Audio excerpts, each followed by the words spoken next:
For a little while, picture yourself as a Greek soldier in the 4th century BC.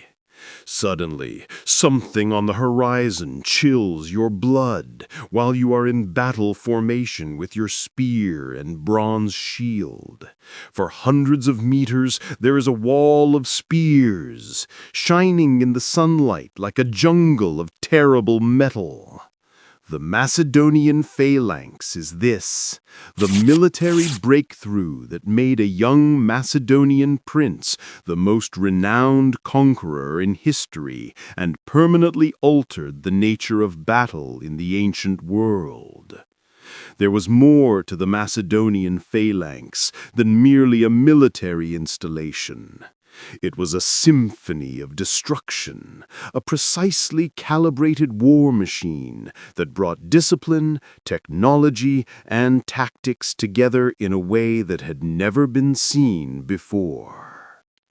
We must explore the depths of ancient military tactics and comprehend how Alexander the Great took an existing concept and turned it into the most terrifying weapon of his day, if we are to fully comprehend why encountering this formation was essentially a death sentence.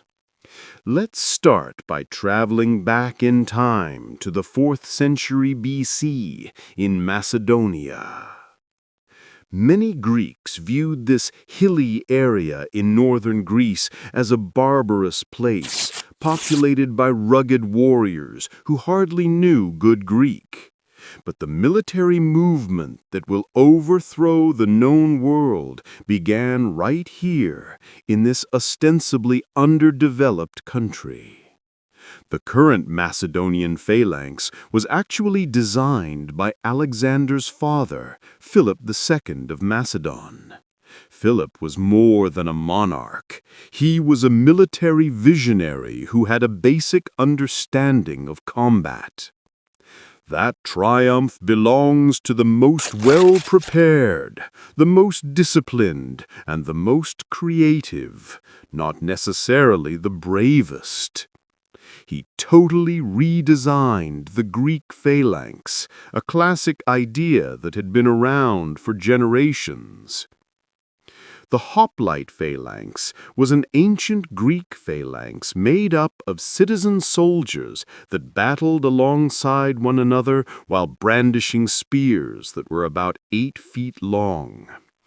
Although it was a sturdy formation, it had drawbacks. Philip decided to drastically transcend these constraints after realizing their existence. He invented the Sarissa, a spear that is about twice as long as conventional spears, with a length of 4.5 to 6 meters. The Sarissa, however, was more than a mere bigger spear. It was an entirely different weapon, and as such, it required a totally different type of soldier and training. The Greek hoplite's customary massive shield was too heavy for a soldier carrying a sarissa.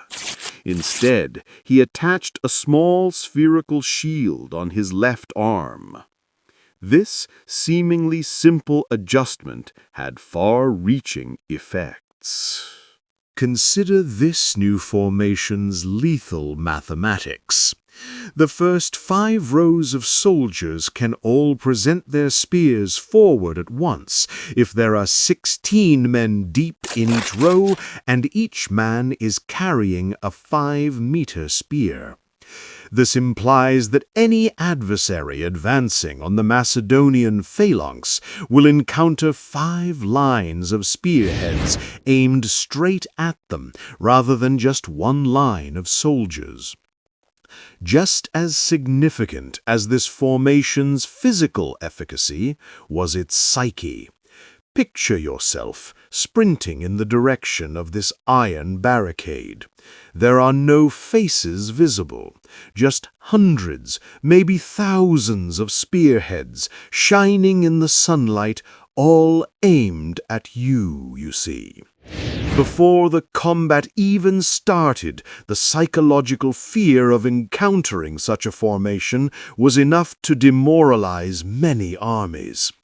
However, the Sarissa was only one example of the Macedonian Phalanx's inventiveness. A formation, no matter how formidable, is only as good as the men who make it up, as Philip and later Alexander realized. As a result, they transformed not just the gear, but also the idea of professional soldiering in general. Unlike the Greek hoplites, who fought a few times a year before going back to their fields and enterprises, the Macedonian phalanxists were not citizen warriors. Men who devoted their entire life to the art of war, they were career soldiers. They received continuous training in a dozen military tasks, including camp construction, military engineering, forced marches, and battle formation. With part-time citizen troops, it was just not possible to attain the kind of discipline that this professionalism produced. An order yelled by a Macedonian commander was carried out with mechanical accuracy. A single living being might shift the phalanx, speeding, decelerating, and changing course in perfect unison. We now reach the core of what made confronting the Macedonian phalanx so daunting. It was more than a static arrangement. The Macedonian phalanx was an aggressive machine, in contrast to the conventional hoplite phalanx, which was mainly defensive. It could move quickly without sacrificing its orderly configuration, combining attacking power and mobility in a deadly way. Let's examine what it's like to confront this formation in combat. As a soldier from Persia, Greece, or Thracia, a wall of spears is moving toward you. The noise is overwhelming. Thousands of feet marched in unison, armor's creaking sound, the thunderous echoes of the Macedonian war shouts. You become aware of how restricted your options are. You can't just go for the kill. You are kept 5 meters from the Macedonian soldiers by the Sarissa, but your own sword or spear has a maximum range of 2 meters. A phalanxist will stab you with his Sarissa if you approach him close enough to injure him. Although the Macedonians trained for this, you may try throwing stones, javelins, arrows, and missiles. They guard important sites by carrying their small shields. And additionally, because of the formation's density, new men are always available to replace any fallen front ranks. Moreover, the phalanx doesn't pause to allow you to fire. It continues to go inexorably forward. You may be thinking of a flanking attack. This would be a wise tactic, with one minor exception. This vulnerability was well known to Alexander and his generals. The phalanx was never sent into combat by itself. It was always guarded by infantry with expertise in challenging terrain and cavalry on the sides. Like the phalanx, the Macedonian cavalry, frequently commanded by Alexander himself, was revolutionary. The companions were heavily equipped horsemen that could break any enemy line that tried to flank the phalanx by attacking in a wedge formation. Imagine Alexander the Great leading a cavalry attack straight for you while you were attempting to flank the phalanx. There was still the problem of the phalanx itself, even if you could somehow get past the flank fortifications. Phalanxists were trained to rotate their formation. With the proper orders, 16 rows of troops could pivot to confront a flanking threat, forming a new front of Sarisses pointing in any direction that was needed. However, the Macedonian phalanx versatility was arguably its most clever feature. Alexander was a multifaceted leader. He was aware that different strategies were needed in various circumstances. The phalanx moved like a hammer across open ground, smashing everything in its path. It could disintegrate into smaller pieces in unpaved areas, overcoming challenges while preserving its unity. To show how this flexibility actually functioned, let's look at some of Alexander's most well-known conflicts. In 334 BC, Alexander engaged the Persian satraps on a river at the Battle of the Granicus. For a conventional phalanx charge, the terrain was not suitable. Alexander changed his strategy accordingly. While his cavalry struck the flanks like a hammer, he utilized the phalanx like an anvil to pin the Persian center in place. No army at the time had mastered the coordination of several unit types to such a high degree. The accompanying cavalry waited for the ideal opportunity to launch a forceful attack, while the phalanx kept the enemy busy at the front. From a distance, light forces such as Rhodesian slingers and archers offered assistance. When needed, siege engines were operated by military engineers. A military system that was more powerful than the sum of its parts was produced by the integration of various military force types. The phalanx wasn't merely a structure. It served as the central component of a sophisticated, multi-dimensional battle machine. Another outstanding illustration of the Macedonian phalanx versatility can be seen at the Battle of Issus in 333 BC. In order to counter the Persian numerical advantage and reduce the effectiveness of the Macedonian phalanx, Darius III, the ruler of Persia, had selected a small battleground. He was partly correct. Alexander did a superb job of adapting to the phalanx's restricted maneuverability due to the terrain. Though not as the primary attacking force, he placed his phalanx in the middle, as Alexander personally led a crushing cavalry charge against the Persian left flank. It instead acted as a firm anchor that held the Persian center in place. One of the most magnificent triumphs in military history was the result. The Macedonians were outnumbered at least 2-1 by the Persian army, which was completely crushed. Darius left his family, his treasure, and his honor behind as he fled the battlefield. The Macedonian phalanx, however, really came into its own in all its lethal terror at the Battle of Gaugamela in 331 BC. Darius deliberately selected the terrain for this battle in order to benefit his army. Darius anticipated the scythe chariots and Persian cavalry would disrupt the Macedonian formation, and the large flat plain was ideal for them. To provide his chariots the best terrain possible, Darius had even leveled several areas of the battlefield. He put together a huge army. Between 200,000 and 1,000,000 troops from all throughout the Persian Empire are thought to have participated.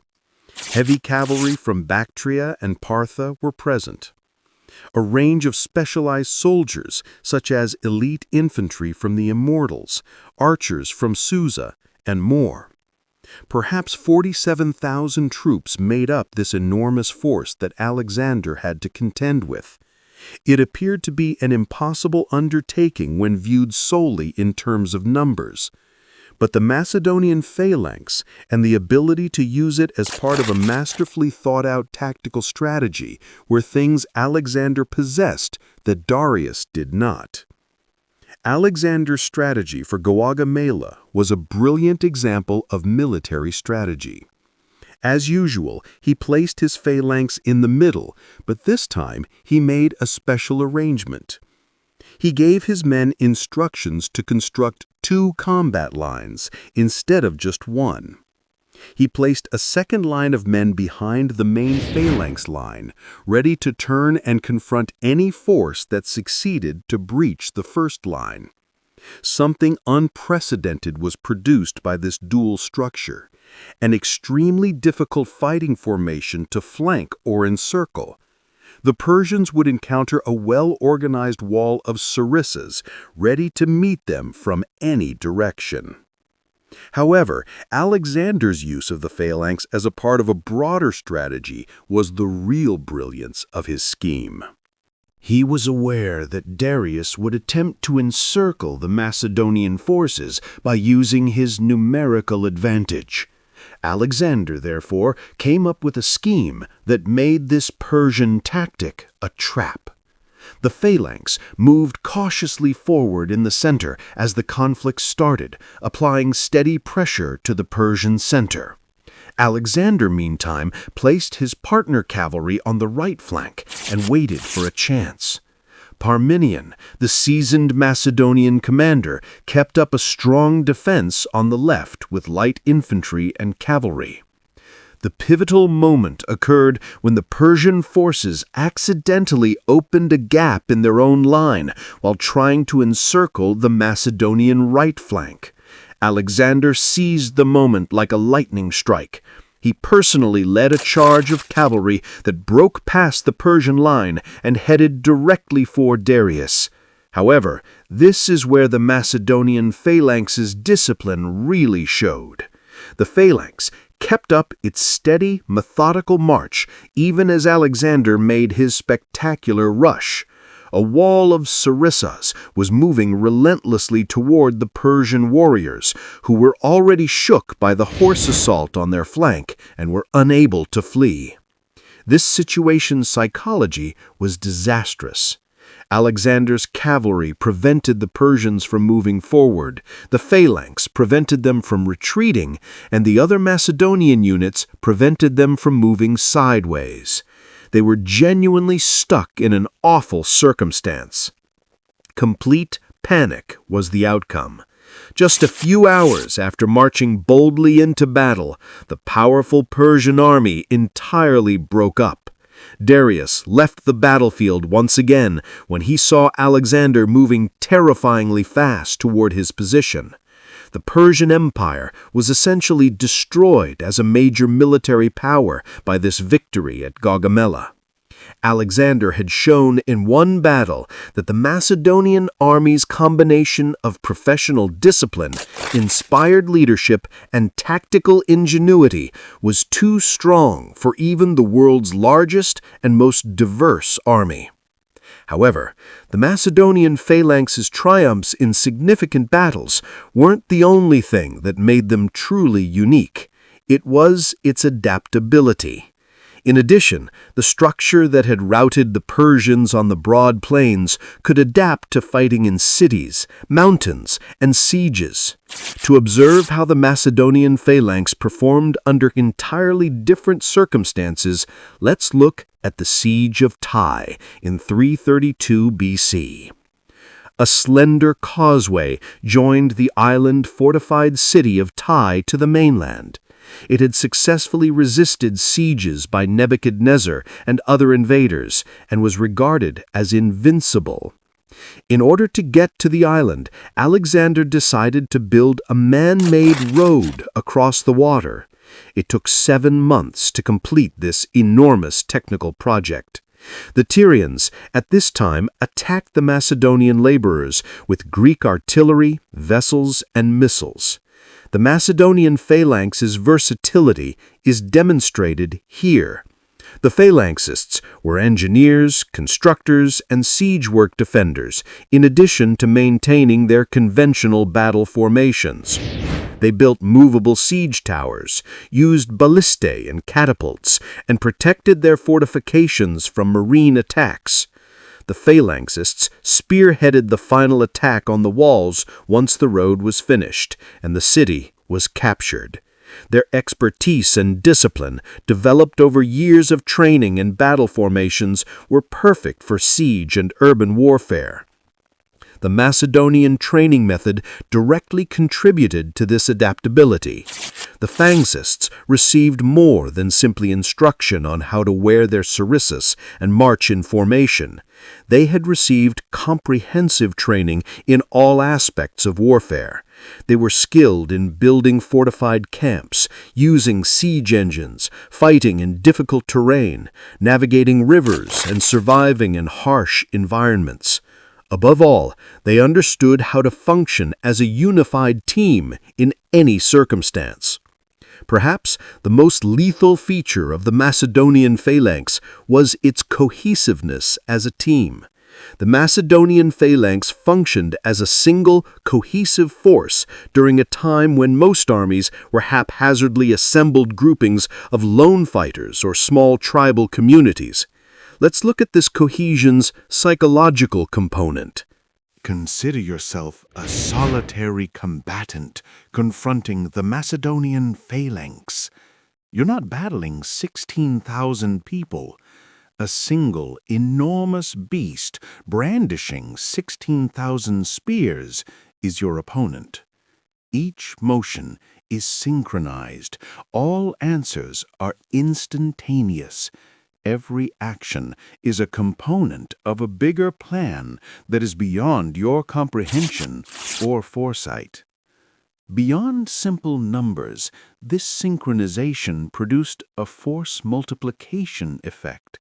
Even while a Macedonian phalangist would not have been much better than a Persian or Greek warrior on their own, 16,000 phalangists fighting in perfect unison were far more formidable than 16,000 warriors fighting one-on-one. It took incredible discipline to keep up this coordination.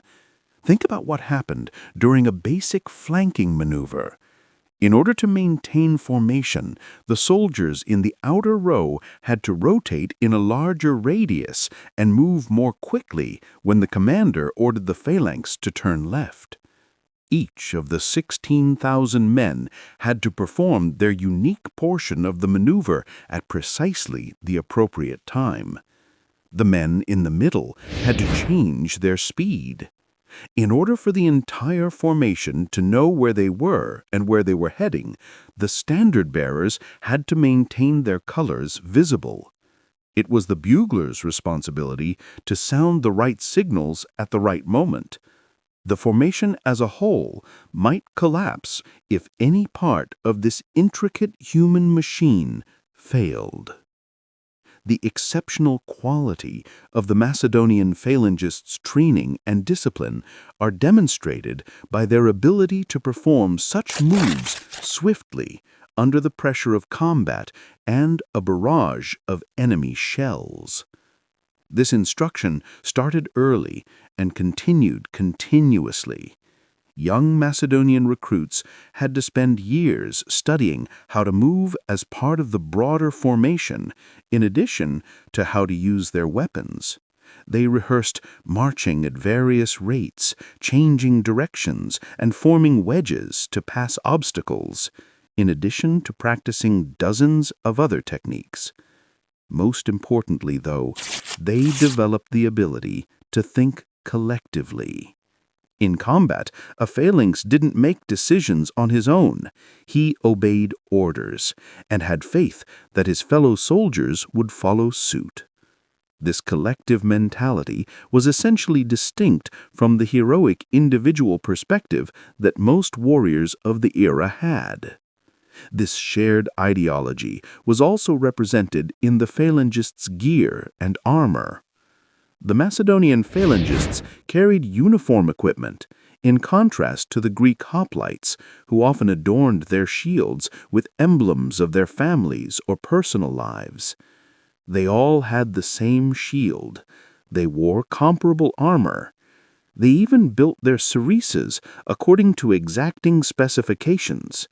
Not only was this uniformity for efficiency in production, it was a statement of philosophy. The Macedonian phalangist was not a lone hero. He was a part of a greater and more powerful force than any hero could be. The Sarissa itself was an impressive feat of military engineering. Constructed from ash wood, featuring a counterweight at the back and an iron tip, it was strong enough to penetrate armor and light enough for a man to handle. Because of its length, the Sarissa naturally absorbed the force of battle, lowering troop weariness. However, it took a lot of expertise to use a Sarissa properly. The soldier needed to learn how to balance the long spear, move it rapidly from attack to defense, and synchronize his motions with those of the warriors at his side. In addition to being ineffective, a badly managed Sarissa could endanger the soldier's fellow soldiers. During Sarissa training, soldiers rehearsed hitting specific targets while avoiding friendly engagement through intricate drills. They learned how to deflect enemy attacks by using the spear's inherent flexibility. When the long Sarissa was not practical, they trained close fighting methods. However, perhaps the most remarkable feature of Sarissa training was the way soldiers learned to use their weapons as a team. In battle formation, the Sarissas of the first 5 levels formed an almost impassable barricade of iron spikes. But it took hundreds or thousands of men to precisely coordinate in order to maintain this barrier. Every soldier needed to know the exact location of his Sarissa in respect to his neighbor's Sarissas. If it were too low, it would obstruct the spears in the row in front of it. Too high, leaving openings for the opposition to take advantage of. It has to be the right angle. All of this had to be maintained while the formation was in motion, and the distance from the tip had to be exact. Maintaining a phalangist force also presented incredibly difficult logistical challenges. Every damaged Sarissa needed to be swapped out. It was necessary to replace or repair each damaged iron spike. It was necessary to maintain the armor. Thousands of other logistical aspects needed to be continuously maintained, like the repair of shields. In addition to a combat formation, Alexander's father, Philip, left him a full military system, complete with master armorers, specialist engineers, mobile forges, and an advanced supply chain. Through years of constant campaigning in difficult areas, thousands of miles from home, the Macedonian army was able to retain its operational efficacy because to this method.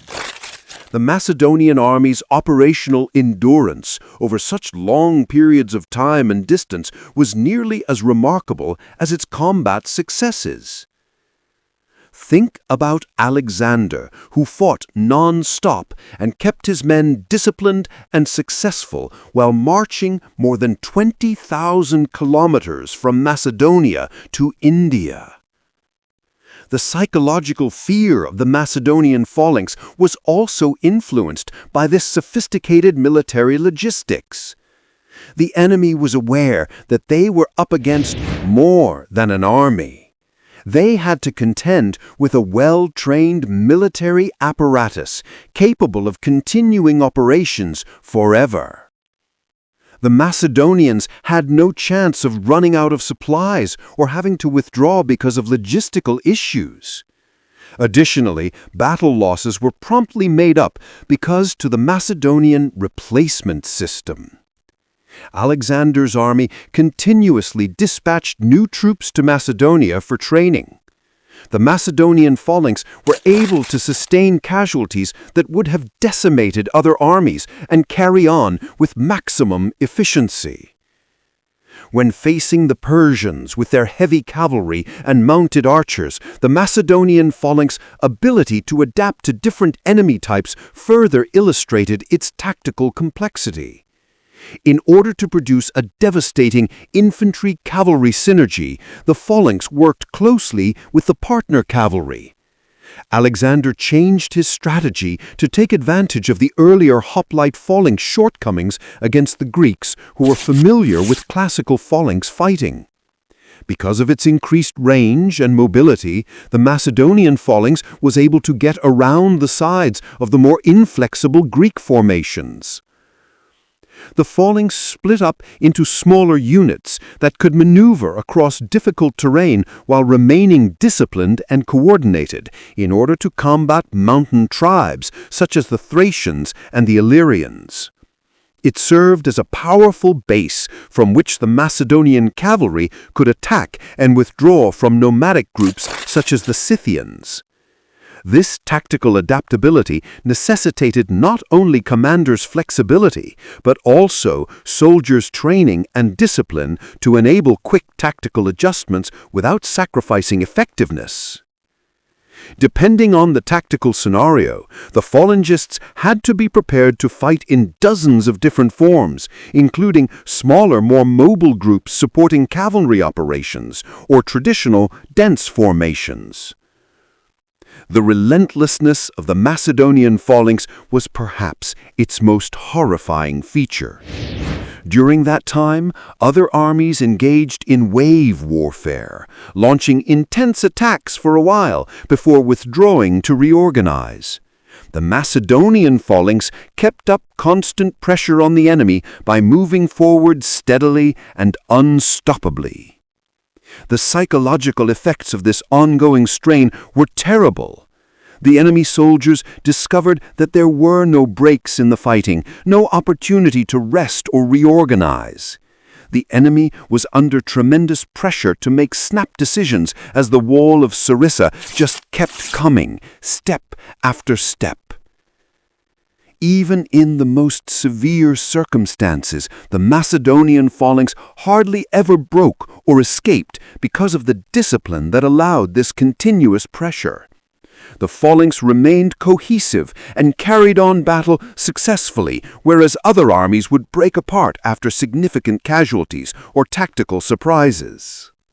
The Macedonian phalanx was especially successful against adversaries who used shock or surprise tactics because of its resilience to chaos and panic. Regardless of the intensity of the initial enemy attack, the phalanx remained operational and absorbed the force, frequently reversing the attacker's hopes for a swift triumph. For its time, the phalanx's leadership was likewise groundbreaking. The Macedonian phalanx established a multi-tiered leadership structure with highly qualified junior officers at each level, in contrast to other armies where command was mainly delegated from above. Because of this distributed leadership structure, the phalanx could function properly even in the event that senior commanders were killed or seriously injured. Every unit had several levels of backup command, all of whom were prepared to take over in an emergency. By today's standards, communication inside the phalanx was also very advanced. Bugles, drums, and banners were used as signal systems to swiftly disseminate orders across the formation. Officers on horseback could ride along the fighting line and give precise orders to various phalanx sections. During combat, the phalanx's capacity to communicate enabled it to carry out intricate movements and react quickly to tactical situational changes. The Macedonian phalanx was able to modify and change its tactics as the conflict developed, in contrast to other forces who were constrained by strict combat plans. Additionally, the phalangists' physical training raised the bar for professional warriors. The phalangists received physical conditioning regimens in addition to conventional military training, which equipped them for the unique demands of Sarissa combat. It took a lot of power to carry and wield a 5-meter Sarissa, particularly in extended conflicts that could go on for hours. In addition to developing their sheer strength, troops also needed to improve their endurance, coordination, and ability to concentrate under pressure. In protracted conflicts, the Phalangists' improved physical conditioning gave them a clear advantage. The Macedonian Phalangists were able to continue to be effective throughout daytime conflicts, whereas the adversaries were worn out after the initial encounter. Additionally, the Macedonian Phalanx's technological capabilities were always evolving. To increase the efficiency of the formation, Alexander and his military engineers continuously improved the Sarissa design, tried out different kinds of armor, and developed new strategies. For its time, this technological approach to combat was groundbreaking. The Macedonians followed a quasi-scientific approach to military evolution, continuously testing new ideas and implementing advancements based on battle experience. Enduring Alexander's operations, the phalanx connection with other weapons also evolved. A more complex coordination of phalangists, cavalry, archers, slingers, and engineers created a military organization that was truly superior to the sum of its parts. This integration also included campaign strategy. Alexander used his phalanx as part of larger strategies that included intelligence gathering, psychological warfare, and diplomacy. The army itself was often preceded by the reputation of the Macedonian phalanx, resulting in enemy armies dispersing before combat even started and cities giving up without a fight. The psychological dread of the Macedonian phalanx turned into a weapon unto itself. As rumors of their invincibility circulated throughout the known world, the gates of cities that might have resisted other armies for months were opened. Alexander and his commanders meticulously nurtured this psychological warfare as soon as they saw the Macedonian Sarissa approaching. They realized that appearing invincible was nearly as valuable as actually being invincible. This image was influenced by elaborate military parades, public demonstrations of the phalanx's skill and discipline, and even the menacing appearance and outfit of the phalangists. Alexander was aware, however, that the Macedonian phalanx was not really unbeatable. It had certain flaws that competent commanders may take advantage of. The phalanx's lengthy, thick formation was exposed to opponents who may use guerrilla tactics and avoid direct confrontation in exceedingly rough terrain. A large portion of the phalanx's effectiveness was lost. These restrictions were present during Alexander's conquests in Central Asia, where nomadic tribes avoided direct conflict with the phalanx by using their superior mobility. Because of these experiences, Alexander was compelled to create even more complex strategies that used the phalanx as an anchor and relied more on light troops and cavalry for offensive operations.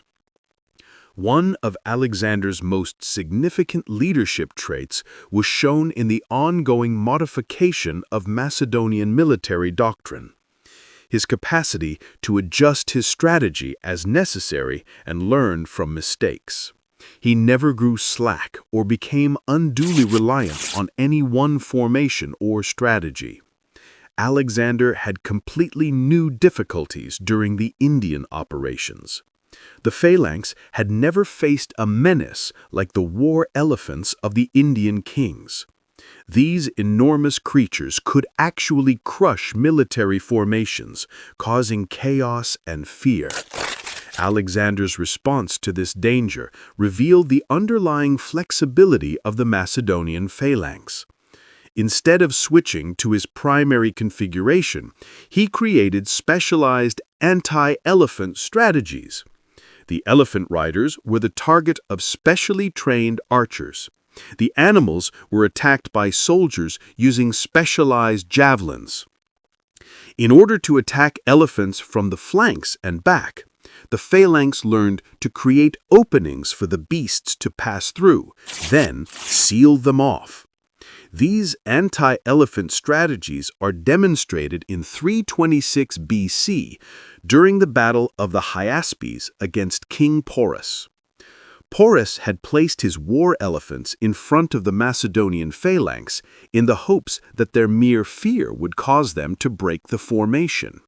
Rather, the phalanx carried out a sequence of well-coordinated actions that eliminated the elephant danger and made it possible for Macedonia to win by a landslide. Perhaps the most striking example of the Macedonian phalanx's discipline was a calculated retreat rather than a triumph. The phalanx preserved their total discipline and unity during a months-long withdrawal through hostile country when Alexander opted not to proceed past the Hyasus River in India due to his forces' reluctance to march any further east. One of the most difficult military maneuvers in ancient times was this calculated withdrawal into India and then across the Gudrosian deserts.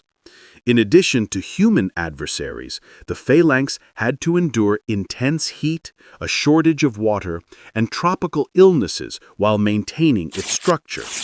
Its exceptional level of discipline and training is demonstrated in the fact that it returned to Babylon as a formidable military force. The makeup of the phalanx started to shift during these final campaigns. Recruits from conquered lands, Persians, Bactrians, Sogdians, and others gradually added to the original Macedonian veterans.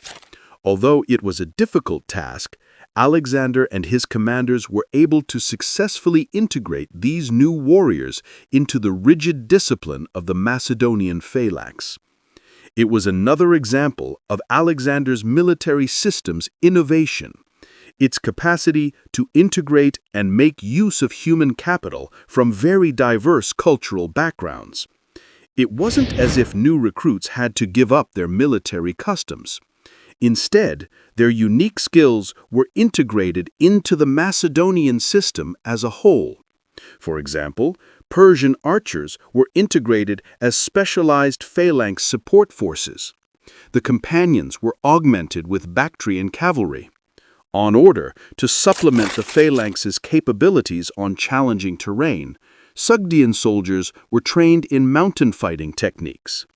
An army that was truly cosmopolitan, but nevertheless possessed the effectiveness and discipline of the original Macedonian phalanx. Was produced by this military cultural synthesis. For generations to come, no military organization achievement would be matched. Long after Alexander's passing, the Macedonian phalanx continued to have an impact on military art.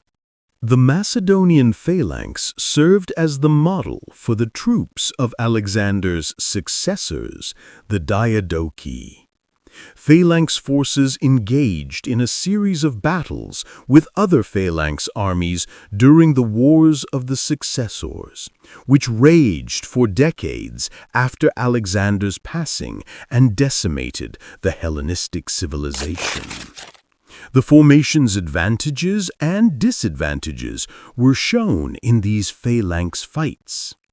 The fate of direct combat between two Macedonian phalanxes frequently hinged on minor elements, like as unit morale, the efficacy of the supporting troops, officer experience, and training quality.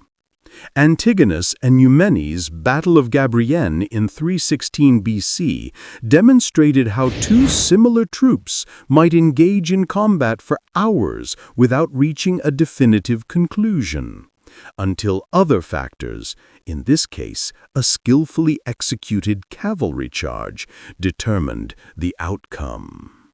The Romans, who ultimately overthrew all of Alexander's successors, thoroughly studied it.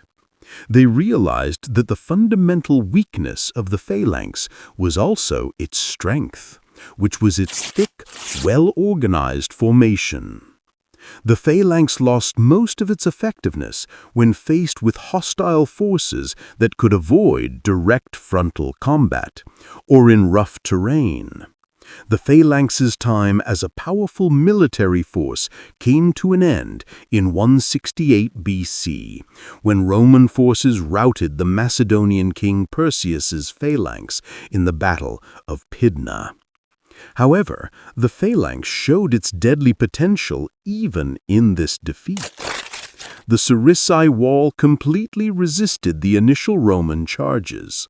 Furthermore, the legionaries were only able to breach the Phalanx when the rocky terrain created openings in the Macedonian structure.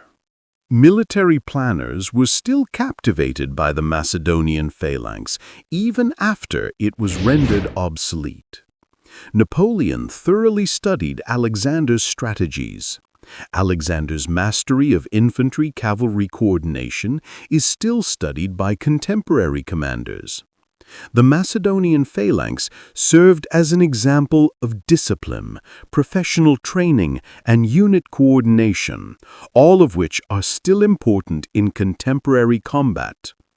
A significant cultural impact was also left by the Macedonian Phalanx.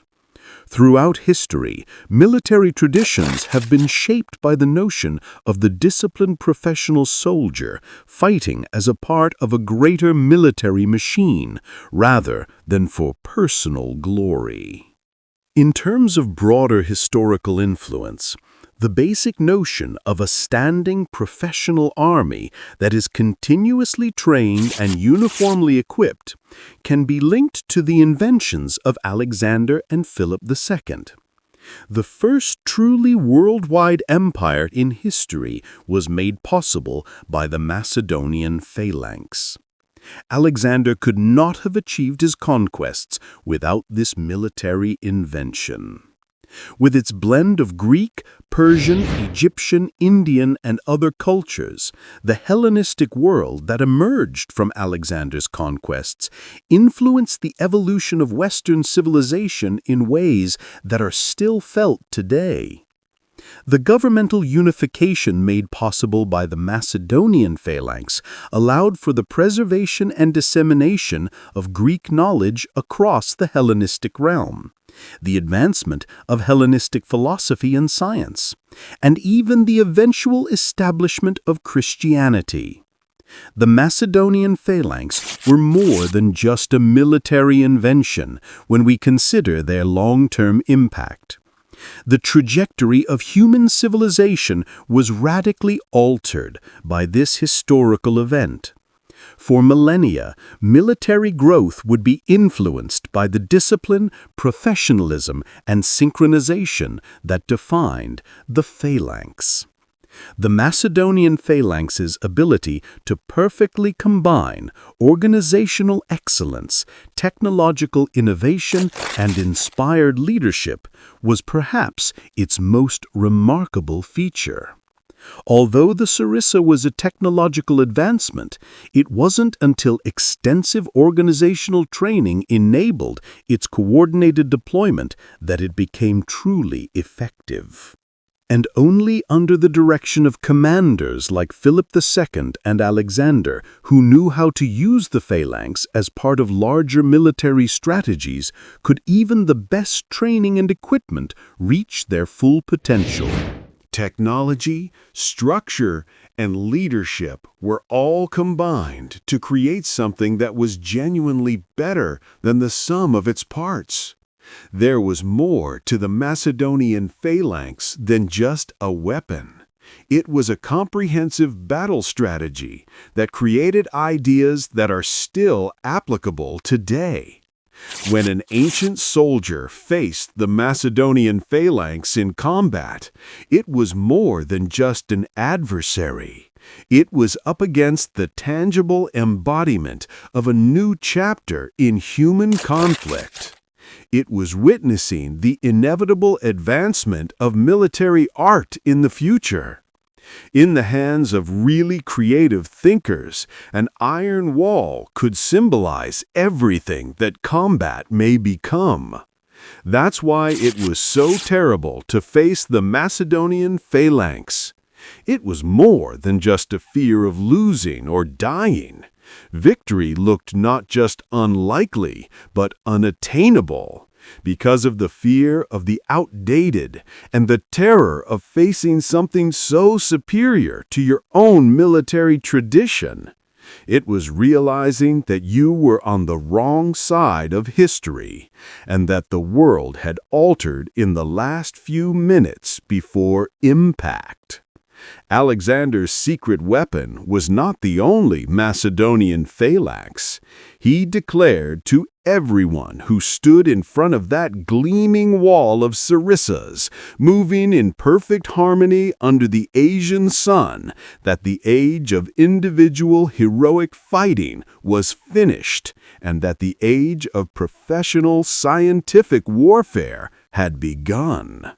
This was a very clear and unambiguous message.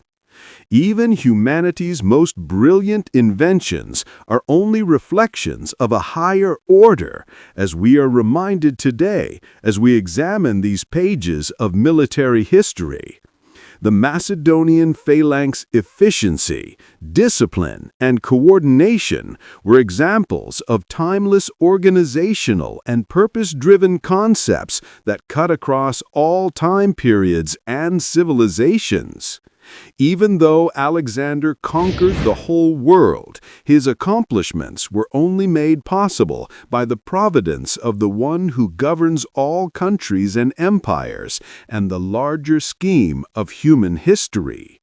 True destinies are fulfilled by the Spirit of the Lord God, not by force or might, as ancient wisdom tells us. We are reminded that all human greatness only finds its true context when we acknowledge the supreme authority of the Lord God over all history. The Macedonian phalanx was an extraordinary tool in human hands, but it always functioned under the sovereignty of the one who determines the course of time and epochs.